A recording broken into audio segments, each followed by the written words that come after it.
मुल्क भर में सर्दी की शिद्दत बरकरार। पहाड़ी इलाकों में बर्फबारी, लह का पारा -10 तक गिर गया। काला में दर्जा हरारत -9, कल्लात में -8, कोयटा और ज़ियारत में -7 रिकॉर्ड। कराची का मौसम भी ठंडा, दर्जा हरारत 8 डिग्री सेंटीग्रेड हो गया। लाहौर में शदीद सर्दी। महकमा मौसमियात का कहना है आइंदा 24 घंटों में बारिश का कोई इम्कान नहीं।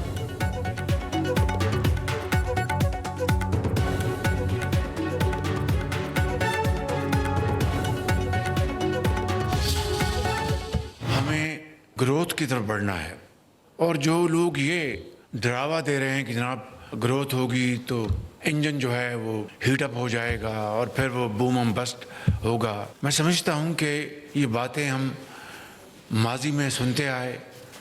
आप आए बैठें, मिलकर ये बताएं कि किस तरीके से हम अपनी ग्रोथ को बूम एंड बस्ट से बचाते हुए उसको किस तरह हमें मैनेज करना है, पाकिस्तान को उस रास्ते पर ले जाएं जिसको तरक्की, खुशहाली का सफ़र कहते हैं।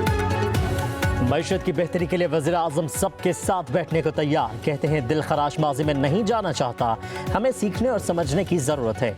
कराची में पाकिस्तान स्टॉक एक्सचेंज में तकरीब से खिताब, कहा कि टैक्सेस इतने ज़्यादा कि कारोबार को चलने नहीं देंगे, मगर IMF से किए वादे पूरा करना होंगे।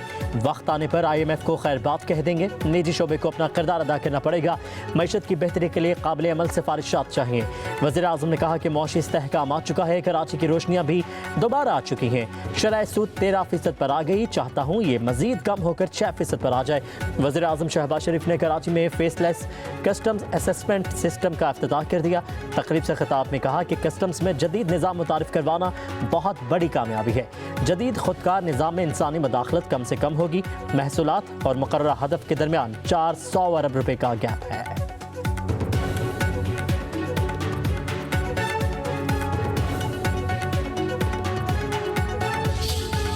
हसान नियाज़ी फौजी वर्दी को उसने एक डंडे पे टांग के उसकी इतनी तज़हीक की, उसको 10 साल कैद हो गई। आपको सियासी इख्तलाफ करने का हक है, तहजीब के दायरे में रह के भी सियासी मुखालफत हो सकती है। ये मकाफात अमली है जो आप भुगत रहे हैं। आज फौजी हैं, अगर हमारे साथ हैं तो बहुत अच्छे हैं, अगर हमारे साथ नहीं है तो इनको गोलियां मार के शहीद कर दो, इनकी वर्दियों को डंडों पे टांग दो। बड़ा अच्छा है सियासी इख्तलाफ करना, उसके लिए जनाह हाउस को जलाने की जरूरत नहीं। मुझे मेरे वालिद के सामने गिरफ्तार करके उन्होंने डेथ सेल में 2 दफा फेंका। मैंने तो किसी को नहीं कहा कि पुलिस वालों को गोलियां मार दो। कौन सी सियासत बच्चों को कहती है कि किसी से उसका माँ बाप छीन लो? नौजवान किसी के इख्तदार की हवस का ईंधन ना बने। बहकावे में आने वाले आज जेलों में सड़ रहे हैं। वज़ीर आला मरीम नवाज का सरगोदा यूनिवर्सिटी में तकरीब से खिताब, कहा हसान नियाज़ी 10 साल बाद रिहा होगा तो दुनिया बदल चुकी होगी। जलाओ घेराव का कहने वाले आपका हमदर्द नहीं, वादा करें कभी मुल्क के खिलाफ नहीं जाएंगे। पंजाब में स्कॉलरशिप्स पर 72 अरब रुपए खर्च हुए। स्कॉलरशिप्स देते हुए ये नहीं सोचा कि तालिब इल्म का ताल्लुक किस जमात से है। मैं आपकी वज़ीर आला और माँ हूँ। 1 लाख इलेक्ट्रिक बाइक्स तलबा को मुफ्त देंगे।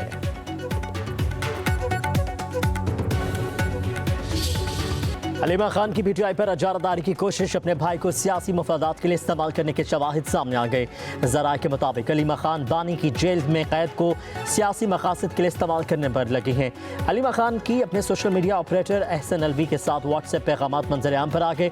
बानी को पोर्ट ऑफ कोल्ड से तशबीह दी, कहा कि हम क्यों बानी PTI के लिए जेल में एयर कंडीशन और बड़ा कमरा हासिल करके हालात को नॉर्मल दिखाएं। लोगों को दर्द महसूस होना चाहिए जो फ्रिज, AC और कमरा पेंट करवाने से नहीं होगा।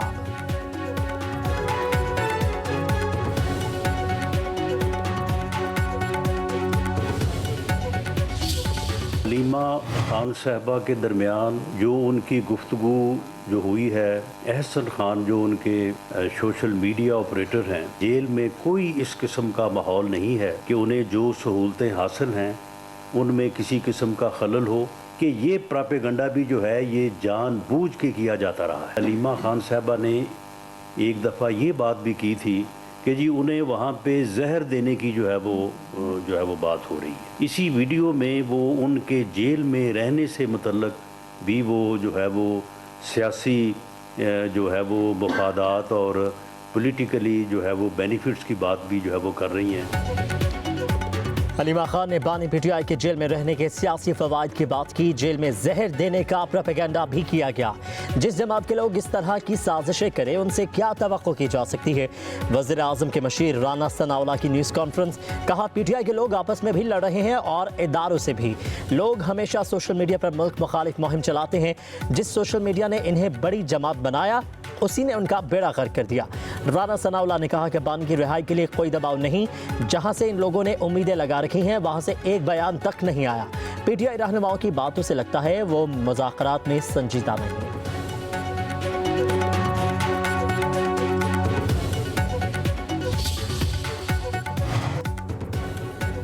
पाकिस्तान तहरीक इंसाफ के रहनुमाओं के इल्ज़ामात पर स्पीकर कौमी असम्बली सरदार याद सादिक का शदीद रद्द-ए-अमल।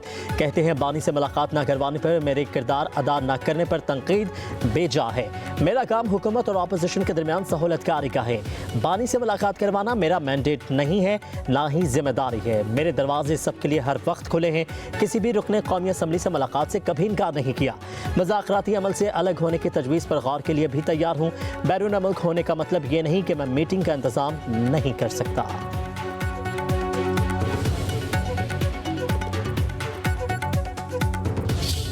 खान साहब ने इस बात का परमिशन दी है।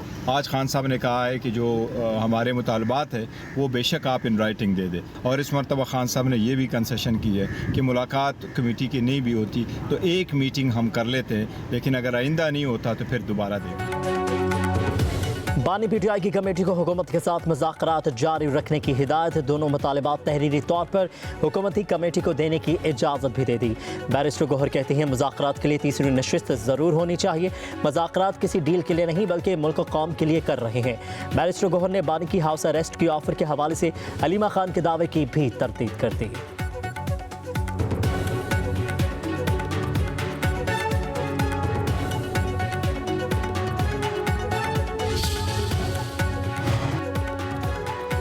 टल से इमदादी सामान का काफिला पारा चनार पहुंच गया। 60 ट्रकों में अशिया खुरनोश, कंबल और दीगर अशिया शामिल। काफिले की हिफाजत के लिए पुलिस की भारी नफरी तैनात थी। हेलीकॉप्टर के जरिए भी काफिले की फिजाई निगरानी की जाती रही। बगल में भी 17 गाड़ियों का सामान तकसीम किया जाएगा। मंदूरी में धरना मुजाहिरीन ने मुज़ाकरात के बाद काफिले के लिए रास्ता खोला। डिप्टी कमिश्नर खुरम इशफाक खान ने काफिले का अमन से पारा चनार पहुंचना खुशान करार दे दिया। आवाम से अमन कायम रखने की अपील की।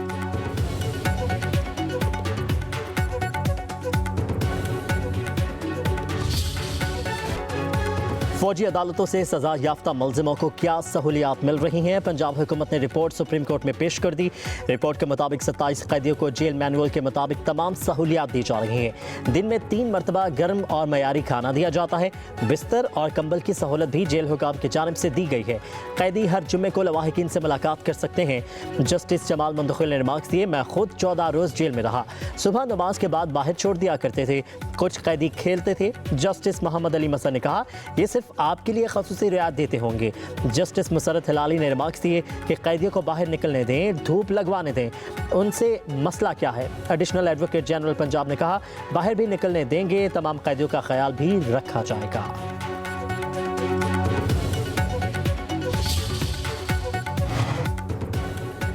आम शहरियों का मिलिट्री ट्रायल कैसे हो सकता है? अगर मिलिट्री ट्रायल का अदालत से हुक्म मिलता है तो ये बड़ा जुल्म होगा। तहरीक इंसाफ के रहनुमा असद कैसर के अलामा राजा नासिर अब्बास समेत दीगर रहनुमाओं के हमरा मीडिया से गुफ्तगू। कहा, उम्मीद है सुप्रीम कोर्ट से इंसाफ मिलेगा। मुज़ाकराती कमेटियों के इजलास में हमने संजीदगी का मुजाहरा किया।